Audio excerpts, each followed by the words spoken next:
babadde bategeeza nti ife abakuba walala tetulina nnaku za mwezi, tetulina evidence, tetulina video, tetulina proof yonna nti ebintu bye twogerako byaliwo ebiri. Eno statement mugende muginoonye. Jeri yafulumye. Balinga abagamba nti bo tebamanyi bigenda mu maaso. However, weibanga jebiri fabogera tetulina bukakafu ku biki bye tukola ki, ku biki bye twogerako. I'll use ku video nyingi nnyo ze nina mu simu yange. Ngenda kozesa amwemu. Chali wange wuno Alba, nchimanyi kwoli tajja kunyiga. Alba yali travelinga nga 12 May ya lwali lwa Sunday 2019 bakwata tiketi ye ne boarding pass ne babiyuliza ku kayumba ka immigration. Omuntu nabikwata nabiyuzamu bwati. Kati tiketi eno weri. This is proof.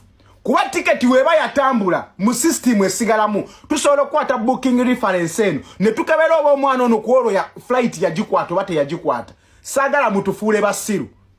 Abantu balina videos, abantu balina obukakafu, abantu balina messages nga abantu abajjako sente. So musi babiri. Imbadde nga nkola live, I've been calling upon people here. Abantu balina obukakafu, sagala mwefuule basiru, sagala mwewuse. Mutufuule muno byetwogerako ne tubitegeera. I didn't travel. Bangana because nze nali nkolereyo Oman. Let me forward it. Nganina contract yali mu kutambula because they were paying me good money. Boss wange nangamba, you know what, go back home, have rest and then you come back. Kati ku 12 yali flight yange yo ne gundi najikipinga mu simu yange. Nengenda ku airport bamaze okola check in eno bichi bampadde boarding pass ngenze ku immigration. Timo bangano yitawo. Bangana ne bangamba ddayo toyina gyolaga. Mumvo lina mwana mutolaga wane bagambe banga lyenkozeeyo. Lwaki kusawe no mulabambu ndi mwana mutosi sana gendayo. Because before na kozesa na yita omuntu ya traveling adana agenda. Munsi gyagenda akulaga addayo buzi. Kadate sawe eno mugamba. Muto nnyo kutambula okugendayo.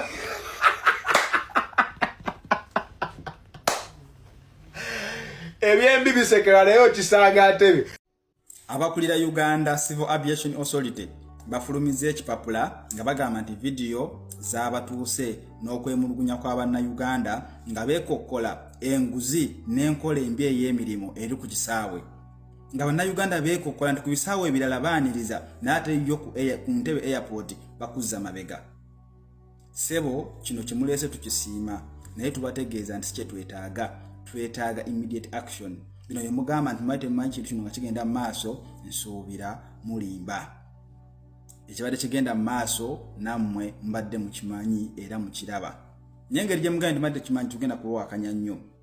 Mugaya abakozi bamwe mbawo omusaala ogumala. Era ne mutegeeza nti Munnayuganda alina afuluma eggwanga taddamu kuwana 10. Awo ennyini we tubasabira. Kigambo kye mwogedde mukiyimirireko. Muteeko omuntu awo ku reception. Olaje ne tiketi ye ne visa ye buli kimu agana okuyita ku migration mumubuuze lwaki. Mutegeere ensobi weeri mugisolovinge. Ne Bannayuganda tugenda kusirika lwa kiwandiiko kyokka.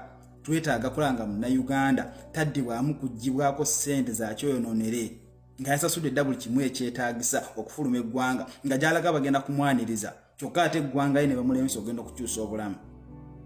Omuntu ng'alina na employment visa agenda kunoonya mulimu, kampani yamuwadde visa temanyi na kumumanya, ne gwe Munnayuganda munne n'omulemesa okufuluma eggwanga olw'emitwalo 5 oba 10. Kyokka ng'oli yamuwadde omulimu agy'akyusa obulamu alabire famire ye temumanyi, n'okwata passport ye ne mutandika omubuzaabuza gisange wano, passport gisange wali, okumaliza nga magala mitwalo 4.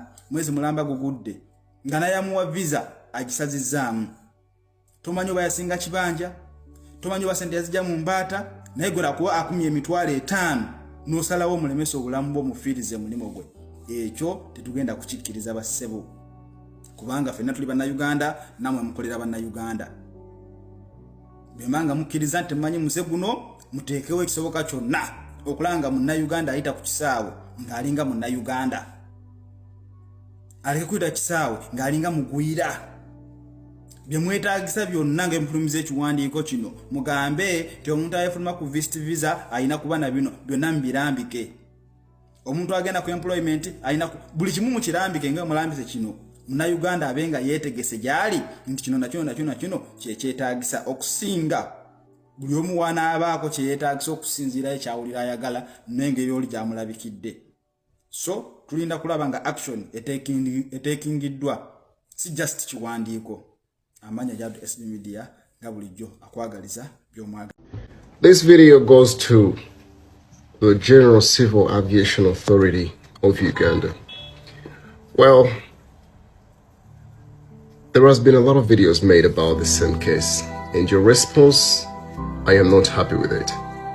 You clearly stated that the videos making rounds on the internet do not mention the flight number, date, ABCD. You put a lot of bunch of excuses there. But listen, this did not happen yesterday. It didn't happen a couple of hours ago. It didn't happen just a few days ago. It has been happening over the period of time. How many years are those? I don't know. It's you as a body to investigate all these kind of behaviors at the airport. It doesn't make sense you as a body to come out and say, okay, we do condone such behavior, and then you can't take investigations into your own hand. Shame on you. Bigridge Junior School ly'essomero w'otwala omwana n'otejjusa ssomero lya day ne boarding tuva ku daycare okutuuka ku P7. Abasomesa baffe batendeke ate nga tuli mu kifo ekigazi obulungi awali n'ekisaawe omwana okwetaaya. Eddiini zonna tuzikkiririzaamu. Tusomesa ebya bakery, cookery, kompyuta n'okutumbula ebitone by'abaana. Tulina ebyokuzanyisa eri abato, entambula weeri eri abayizi abava ewaka. Ekisulo kyaffe kya mulembe era ow'ekisulo ebikozesebwa abisanga ku ssomero. Tusangibwa Nsangi emabega wa Gipi petrol station. Okumanya ebisingawo kuba ku 0701 69 812. Bigridge Junior School ly'essomero eririko kati.